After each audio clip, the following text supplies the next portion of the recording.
ಸ್ನೇಹಿತರೆ ನಮಸ್ಕಾರ, ನಾನು ರವೀಂದ್ರ ಜೋಶಿ. ಪ್ರಧಾನಮಂತ್ರಿ ನರೇಂದ್ರ ಮೋದಿ ಅವರ ಎದುರುಗಡೆ ಕಾಂಗ್ರೆಸ್ ಪಕ್ಷ ಒಂದು ಬೇಡಿಕೆಯನ್ನು ಇಟ್ಟಿದೆ.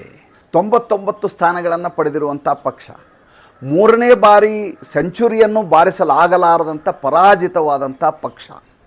ಇಲ್ಲಿಯವರೆಗೂ ನರೇಂದ್ರ ಮೋದಿ ಅವರು 240ರ ಗಡಿಯನ್ನು 3 ಬಾರಿ ಸೇರಿದರೂ ಅಷ್ಟು ಸಂಖ್ಯೆಯನ್ನು ಮುಟ್ಟಲಾಗದಂಥ ಪಕ್ಷ ಈಗ ನರೇಂದ್ರ ಮೋದಿ ಅವರ ಮುಂದೆ ಯಾವ ಬೇಡಿಕೆಯನ್ನಿಟ್ಟಿದೆ ಅನ್ನುವಂಥ ಜಿಜ್ಞಾಸೆ ನಿಮಗೆ. ಕಾಂಗ್ರೆಸ್ ಪಕ್ಷ ಹೇಳುತ್ತೆ, ಇನ್ನೇನು ಲೋಕಸಭಾ ಸದನ ಶುರುವಾಗತ್ತೆ, ಕಲಾಪಗಳು ಶುರುವಾಗ್ತವೆ. ಈ ಸಂದರ್ಭದಲ್ಲಿ ನೀವು ಬೇರೆ ಬೇರೆ ಸಮಿತಿಗಳನ್ನು ಮಾಡಬೇಕು. 2 ಥರ ಸಮಿತಿ ಇರ್ತವೆ, ಒಂದು ಸ್ಟ್ಯಾಂಡಿಂಗ್ ಕಮಿಟಿ, ಇನ್ನೊಂದು ಹೆಡ್ ಹಾಕ್ ಕಮಿಟಿ ಅಂತ. ಈ ಸಮಿತಿಗಳಲ್ಲಿ ಪರಂಪರಾನುಗತವಾಗಿ ಸಾಂಪ್ರದಾಯಿಕವಾಗಿ ಹೇಗೆ ಉಳಿದ ಪಕ್ಷಗಳನ್ನು ಸೇರಿಸಿಕೊಂಡು ವಿಪಕ್ಷವನ್ನು ಸೇರಿಸಿ ಸಮಿತಿಗಳನ್ನು ಮಾಡಲಾಗ್ತಾ ಇತ್ತು, ಅದೇ ರೀತಿ ಈ ಬಾರಿ ಕಾಂಗ್ರೆಸ್ಸಿಗೆ ಕೂಡ ನೀವು ಪರಿಗಣನೆಯನ್ನು ತೆಗೆದುಕೊಂಡು ಅವರಿಗೂ ಇದರಲ್ಲಿ ಅವಕಾಶವನ್ನು ಮಾಡಿಕೊಡಬೇಕು. ಪರಂಪರಾನುಗತವಾಗಿ ಹಿಂದಿನ ಸರ್ಕಾರಗಳು ಯಾವ ರೀತಿ ಮಾಡ್ತಾಯಿದ್ವು ಆ ರೀತಿ ನೀವು ನಮಗೆ ಅವಕಾಶ ಕೊಡಬೇಕು. ನೋಡ್ರಿ ಹೆಂಗಿದೆ, ಇವರಿಗೆ ಪರಂಪರೆ ಏನು ಅಂತ ಈಗ ನೆನಪಾಗಿದೆ. ಯಾವಾಗ ಅಟಲ್ ಬಿಹಾರಿ ವಾಜಪೇಯಿ ಸೋತ ಮೇಲೆ ಪ್ರಧಾನಮಂತ್ರಿ, ಅದು ಅಲ್ಪಮತದ ಪ್ರಧಾನಮಂತ್ರಿ ಮನಮೋಹನ್ ಸಿಂಗ್ ಅವ್ರಿಗೆ ಬೊಕೆ ಕೊಟ್ಟು ಅಭಿನಂದನೆಯನ್ನು ಸಲ್ಲಿಸಿದರು. ಅಟಲ್ ಬಿಹಾರಿ ವಾಜಪೇಯಿ ಅವರು ಅಲ್ಪಮತದ ಸರ್ಕಾರ, ಬರೀ ಕಾಂಗ್ರೆಸ್ ಲೆಕ್ಕ ಹಾಕಿದ್ರೆ ಅವ್ರು ಮಾಡಲಿಕ್ಕೆ ಸಾಧ್ಯನೇ ಇಲ್ಲ. ಉಳಿದ UPA ಅಂತೇಳಿ ಬೇರೆ ಬೇರೆ ಘಟಬಂಧನ ಸೇರಿಸಿಕೊಂಡು ಸರ್ಕಾರ UPA 1 ಅಂತ ಮಾಡಿದ್ದು. 6-7 ಸ್ಥಾನದಿಂದ ಮಾತ್ರ ಕಡಿಮೆ ಬಂದದ್ದು ಅಟಲ್ ಬಿಹಾರಿ ವಾಜಪೇಯಿ ಅವರಿಗೆ. ಆದರೂ ಅವರು ಎಲೆಕ್ಟ್ರಾನಿಕ್ ವೋಟಿಂಗ್ ಮಷಿನ್ ಹೆಸರು ಹೇಳಲಿಲ್ಲ. ಆ ಸರ್ಕಾರ ಇನ್ನಿಲ್ಲದ ಹಾಗೆ ಇದರಲ್ಲಿ ಮಧ್ಯಪ್ರವೇಶಿಸಿದೆ ಅಂತ ಹೇಳಲಿಲ್ಲ, ಅಥವಾ ಬೇರೆ ಯಾವುದೇ ರೀತಿಯ ತಗಾದೆಗಳನ್ನು ತೆಗಿಲಿಲ್ಲ. ಹೋಗಿ ಬೊಕೆಯನ್ನು ಕೊಡ್ತಾರೆ, ಪರಂಪರೆ ಏನು ಅಂತ ತೋರಿಸ್ಕೊಡ್ತಾರೆ. ಆದರೆ ಈ ಬಾರಿ ನರೇಂದ್ರ ಮೋದಿ ಪ್ರಧಾನಮಂತ್ರಿಯಾಗಿದ್ದಾರೆ. ಪ್ರಧಾನಮಂತ್ರಿ ಆದಾಗ ಪ್ರಮಾಣ ವಚನ ಸ್ವೀಕಾರ ಸಮಾರಂಭಕ್ಕೆ ಸೋನಿಯಾ ಗಾಂಧಿಯಿಂದ ಹಿಡಿದು ಪ್ರತಿಯೊಬ್ಬರಿಗೂ ಆಹ್ವಾನ ಹೋಗಿತ್ತು. ಒಬ್ಬರೇ ಒಬ್ಬರು ಇದರಲ್ಲಿ ಪಾಲ್ಗೊಳ್ಳುವಂಥ ಸೌಜನ್ಯವನ್ನು ಮೆರೆಯಲಿಲ್ಲ. ಬಂದಂದು ಒಬ್ಬರೇ ಒಬ್ಬರು ಮಲ್ಲಿಕಾರ್ಜುನ ಖರ್ಗೆ.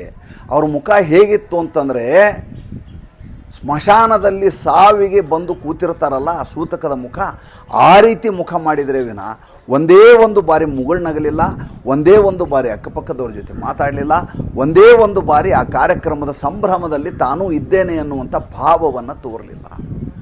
ಎಲ್ಲಿ ಹಾಗೆಲ್ಲ ಮಾಡಿಬಿಟ್ರೆ ಇದರ ವಿಡಿಯೋ ಹೋಗಿ ಸೋನಿಯಾ ಗಾಂಧಿ ಮೇಡಮ್ ಕೈಗೆ ಹೋಗ್ಬಿಡುತ್ತೋ, ಎಲ್ಲಿ ತನ್ನ ಅಧ್ಯಕ್ಷ ಕುರ್ಚಿಗೆ ಸಂಚಕಾರ ಬಂದ್ಬಿಡುತ್ತೋ ಅಂತ ಕಪ್ಪಿಟ್ಟು ಮುಖ ಮಾಡಿ ಕುಳಿತಿದ್ದರು ಖರ್ಗೆ ಅವರು.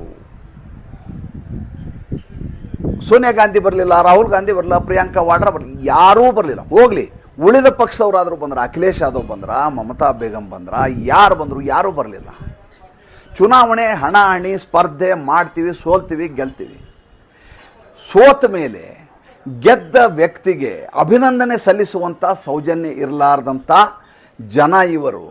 ಈಗ ಇವರು ಕೇಳ್ತಾರೆ, ನಮಗೆ ಪರಂಪರೆಯಿಂದ ಸಾಂಪ್ರದಾಯಿಕವಾಗಿ ಕೊಡ್ತಾ ಇರುವಂಥ ಸ್ಥಾನಮಾನವನ್ನು ಕೊಡಬೇಕು.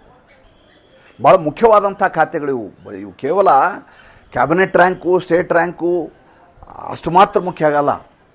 ಈ ಸಮಿತಿಗಳಿದಾವಲ್ಲ, ಆ ಸ್ಟ್ಯಾಂಡಿಂಗ್ ಕಮಿಟಿ ಮತ್ತು ಅಡ್ಹಾಕ್ ಕಮಿಟಿ ಅಂತಿದಾವಲ್ಲ, ಇವು ಪರಿಷ್ಕರಣೆ ಮಾಡುವಂಥದ್ದು, ಮಾರ್ಗದರ್ಶನ ಮಾಡುವಂಥದ್ದು, ತೀರ್ಮಾನ ಮಾಡುವಂಥದ್ದು, ಎಲ್ಲದರಲ್ಲಿಯೂ ಭಾಳ ಮುಖ್ಯವಾದಂಥ ಭೂಮಿಕೆಯನ್ನು ನಿಭಾಯಿಸುವಂಥದ್ದು.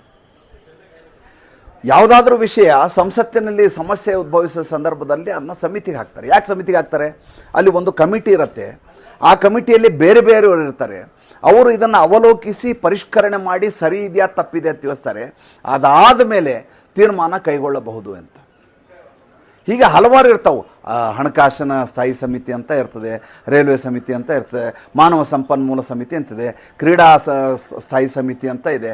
ಬೇರೆ ಬೇರೆ ಬೇರೆ ಬೇರೆ ಸಮಿತಿಗಳಿದ್ದಾವೆ. ಆ ಸಮಿತಿಯಲ್ಲಿ ಸದಸ್ಯತ್ವವನ್ನು ಪಡೆಯುವುದು ಒಂದನೆಯದ ಘನತೆಯ ವಿಚಾರ, ಎರಡನೆಯದು ಸರ್ಕಾರದ ಭಾಗವಾಗಿದ್ದೇವೆ ಅನ್ನುವಂಥ ಭಾವ ಬರಲಿಕ್ಕೆ ಇರುವಂಥ ವಿಚಾರ ಇದು. ಯಾವುದೇ ಸರ್ಕಾರ ಇದಕ್ಕೆ ಭಾಳ ವಿಶೇಷವಾದಂಥ ಮನ್ನಣೆಯನ್ನು ಕೊಡುತ್ತೆ ಮತ್ತು ಅತ್ಯಂತ ತೀರ್ಮಾನಕರ ನಿರ್ಣಾಯಕ ಸಂದರ್ಭದಲ್ಲಿ ಈ ಸಮಿತಿಯ ಮೇಲೆ ಜವಾಬ್ದಾರಿಯನ್ನು ಹೇರಲಾಗುತ್ತೆ. ಈಗ ಮಲ್ಲಿಕಾರ್ಜುನ್ ಖರ್ಗೆ ಅವರಿಗೆ ಇದು ನೆನಪಾಗಿಬಿಟ್ಟಿದೆ. ಸರ್ಕಾರ ಅಂತೂ ಮಾಡಲಿಕ್ಕಾಗಲಿಲ್ಲ, ಸುಳ್ಳುಗಳನ್ನು ಹೇಳಿದರು, ಟಕಾಟಕ್ ಅಂದರು, 8,500 ರೂಪಾಯಿ ಎಲ್ಲಿ ಕೊಡಲಿಲ್ಲ. ಹೋಗಲಿ, ಕರ್ನಾಟಕದಲ್ಲಿ ಕಾಂಗ್ರೆಸ್ ಸರ್ಕಾರದ ಅಲ್ಲಿ ಟಕಾಟಕ್ ಅಂತ ದುಡ್ಡು ಕೊಡ್ಬೋದಿತ್ತು, ಕೊಡಲಿಲ್ಲ. ತೆಲಂಗಾಣದಲ್ಲಿ ಕಾಂಗ್ರೆಸ್ ಸರ್ಕಾರದ ಎಲ್ಲೇ ಟಕಾಟಕ್ ಅಂತ ಕೊಡ್ಬೋದಿತ್ತು, ಅಲ್ಲಿ ಕೊಡಲಿಲ್ಲ. ಹಿಮಾಚಲ ಪ್ರದೇಶದಲ್ಲಿ ಇವ್ರದೇ ಸರ್ಕಾರದ ಅಲ್ಲಿ ಟಕಾಟಕ್ 8,500 ಕೊಡಲ್ಲ. ಅಲ್ಲಿ ಓಲ್ಡ್ ಪೆನ್ಷನ್ ಸ್ಕೀಮ್ ಜಾರಿ ಮಾಡ್ತೀನಿ ಅಂತ ಅಧಿಕಾರಕ್ಕೆ ಬಂದಿದ್ದು ಹಿಮಾಚಲ ಪ್ರದೇಶದಲ್ಲಿ. ಇವತ್ತವರೆಗೂ OPS ಜಾರಿ ಮಾಡಿಲ್ಲ. ನಿಮಗೆ ಗೊತ್ತಿರಲಿ, ಸುಳ್ಳು ಹೇಳುವುದರಲ್ಲಿ ನಿಸ್ಸೀಮರಾದಂಥ ಜನ. ನೋಡಿ, ನರೇಂದ್ರ ಮೋದಿಯವರು ಚುನಾವಣೆಯಲ್ಲಿ ಅಲ್ಪಮತದ ಜಯಭೇರಿಯನ್ನು ಬಾರಿಸಿದ್ದು ವಾರಣಾಸಿಯಲ್ಲಿ. ನಿರೀಕ್ಷೆನೇ ಮಾಡಲ್ಲ, ಕೇವಲ 1.5 ಲಕ್ಷ ಓಟಿಂದ ಗೆಲ್ತಾರೆ ಅಂದರೆ ಒಂದು ಇಡೀ ಪ್ರಾಚೀನ ನಗರಿಗೆ ಒಂದು ಆಧುನಿಕ ಸ್ಪರ್ಶ ಕೊಡುವುದಲ್ಲದೆ, ಮೂಲಭೂತ ಸೌಕರ್ಯ ಕೊಡುವುದಲ್ಲದೆ, ಜಗತ್ತಿನಲ್ಲೇ ದೊಡ್ಡ ಯಾತ್ರಾ ಸ್ಥಳವನ್ನಾಗಿ ಬದಲಾವಣೆ ಮಾಡಿದವರು ನರೇಂದ್ರ ಮೋದಿಯವರು.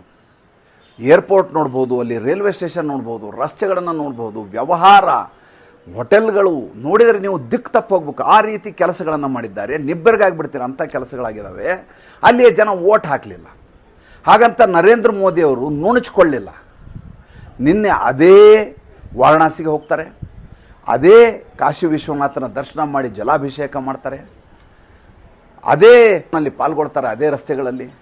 ಮತ್ತು ಯಾವ ಟಕಾಟಕ್ ಅಂತ ಇವರು ಊರು ತುಂಬ ಬೊಬ್ಬೆ ಹೊಡ್ಕೊಂಡು ಓಡಾಡಿದ್ರು, ಅದಕ್ಕೆ ತದ್ವಿರುದ್ಧವಾಗಿ ತಾವು ಕೊಟ್ಟ ಮಾತಿನಂತೆ 20,000 ಕೋಟಿ ರೂಪಾಯಿಗಳನ್ನು ಭಾರತ ದೇಶದ ರೈತರಿಗೆ ಕಿಸಾನ್ ಸಮ್ಮಾನ್ ನಿಧಿ 2,000 ರೂಪಾಯಿ ದುಡ್ಡನ್ನು ಬಿಡುಗಡೆ ಮಾಡ್ತಾರೆ. ಎಲ್ಲಿಯವರು ಟಕಾಟಕ್ ಅಂತ ಯಾವತ್ತೂ ಹೇಳಿಲ್ಲ. ಕಿಸಾನ್ ಸಮ್ಮಾನ್ ನಿಧಿ ಜಾರಿ ಮಾಡುವಾಗಲೂ ಹೇಳಿಲ್ಲ, ಅದಾದ ಮೇಲೂ ಬೊಬ್ಬೆ ಹೊಡೆದು ನಾನು ದುಡ್ಡು ಕೊಡ್ತಾ ಇದ್ದೀನಿ ಅಂತ ಯಾವತ್ತೂ ಹೇಳಿಲ್ಲ. ಯಾಕೆ ಹೇಳಿಲ್ಲ ಅಂದರೆ, ನನ್ನ ದುಡ್ಡಲ್ಲ, ಅದು ತೆರಿಗೆಯಿಂದ ಬಂದಿರೋ ದುಡ್ಡು, ನಾನು ಅದನ್ನು ಸಾಮಾಜಿಕ ನ್ಯಾಯದ ದೃಷ್ಟಿಯಲ್ಲಿ ರೈತರಿಗೋಸ್ಕರ ಕೊಡ್ತಾ ಇದ್ದೀನಿ ಅನ್ನುವಂಥ ಭಾವ ಅವರಲ್ಲಿರೋದ್ರಿಂದ ಅವರು ಯಾವತ್ತೂ ಹೇಳಿಲ್ಲ.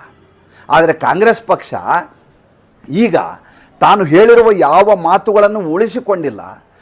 ಪರಂಪರೆಯ ಬಗ್ಗೆ ಮಾತಾಡುತ್ತೆ, ಸಂಪ್ರದಾಯದ ಬಗ್ಗೆ ಮಾತಾಡುತ್ತೆ, ಮತ್ತು ಇವ್ರಿಗೆ ಕಮಿಟಿಗಳಲ್ಲಿ ಇವರನ್ನು ಸೇರಿಸ್ಕೋಬೇಕಂತೆ.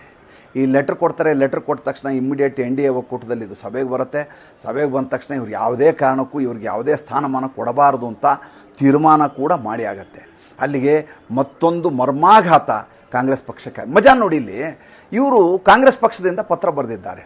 ಇಲ್ಲಿ ಒಂದು ತಾಂತ್ರಿಕವಾದ ವಿಚಾರವನ್ನು ನೋಡ್ಬೇಕು ನೀವೇನು. ಇವರು 28 ಪಕ್ಷದವರು ಸೇರಿ ಚುನಾವಣೆ ನಿಂತಿದ್ದು ಇಂಡಿಯಾ ಅಲಯನ್ಸ್ ಅಂತ, I.N.D.I.A ಅಂತ. ನಮ್ಮೆಲ್ಲರಿಗೂ ಸಮಿತಿಯಲ್ಲಿ ಸ್ಥಾನಮಾನ ಕೊಡಿ ಅಂತ ಕೇಳಬೇಕಲ್ವ ಇವರು? ಒಗ್ಗಟ್ಟಾಗಿದ್ದವ್ರು ತಾನೇ. ಈಗ ನಮಗೆ ಮಾತ್ರ ಸ್ಥಾನ ಕೊಡಿ ಅಂತ ಕಾಂಗ್ರೆಸ್ ಯಾಕೆ ಹೇಳುತ್ತೆ? ಹಾಗಾದ್ರೆ ಅಖಿಲೇಶ್ ಯಾದವ್ 37 ಸೀಟ್ ಬಂದ ಆತ ಏನು ಹೇಳಬೇಕು? ಆ ಕಡೆ ಮಮತಾ ಬೇಗಮ್ ಇದ್ದಾರೆ, ಅವ್ರು ಏನು ಹೇಳಬೇಕು? ಅವ್ರಿಗೆ ಸ್ಥಾನಮಾನ ಬೇಡವಾ? ನಿಮಗೆ ಲಾಭ ಆಗುವ ಸಂದರ್ಭದಲ್ಲಿ ನೀವು ವೈಯಕ್ತಿಕವಾಗಿ ನಿಮಗೆ ಕೇಳ್ತೀರಿ, ಅಧಿಕಾರ ಬೇಕು ಅಂದಾಗ ಉಳಿದವ್ರನ್ನೆಲ್ಲ ಸೇರಿಸ್ಕೊಂಡು ಮತ್ತೆ ಚುನಾವಣೆಗೆ ಬರ್ತೀರಿ. ಈ ನಿಮ್ಮ ದ್ವಂದ್ವ ನೀತಿಯಿಂದಾಗಿ ಈ ದೇಶದಲ್ಲಿ ಯಾರೂ ನಿಮಗೆ ಮತ ಹಾಕುವುದಿಲ್ಲ. ಮತ್ತೊಮ್ಮೆ ಅದು ಸಾಬೀತಾಗಿದೆ. ಈಗಲಾದರೂ ಈ ರೀತಿ ಸಣ್ಣದಾಗಿ ನಾಲಿಗೆಯನ್ನು ಹೊರಗೆ ಬಿಟ್ಕೊಂಡು ಯಾವುದು ಕೊಡಿ ಇದು ಕೊಡಿ ಅಂತ ಭಿಕ್ಷೆ ಬೇಡುವುದನ್ನು ನಿಲ್ಲಿಸಿದರೆ ಪಕ್ಷಕ್ಕೆ ಒಂದು ಮರ್ಯಾದೆ ಬರುತ್ತೆ. ಮತ್ತು ಮುಂದಿನ ಸಂಚಿಕೆಯಲ್ಲಿ ಮಾತಾಡ್ತೀನಿ. ಸಂಚಿಕೆ ಇಷ್ಟ ಆಗಿದರೆ ಲೈಕ್ ಮಾಡಿ, ಫಾಲೋ ಮಾಡಿ, ಶೇರ್ ಮಾಡಿ. ನಮ್ಮ ಮುಕ್ತ ಪತ್ರಿಕೋದ್ಯಮಕ್ಕೆ ದಯವಿಟ್ಟು ಆರ್ಥಿಕವಾಗಿ ಬೆಂಗಾವಲಾಗಿ. ನಮಸ್ಕಾರ.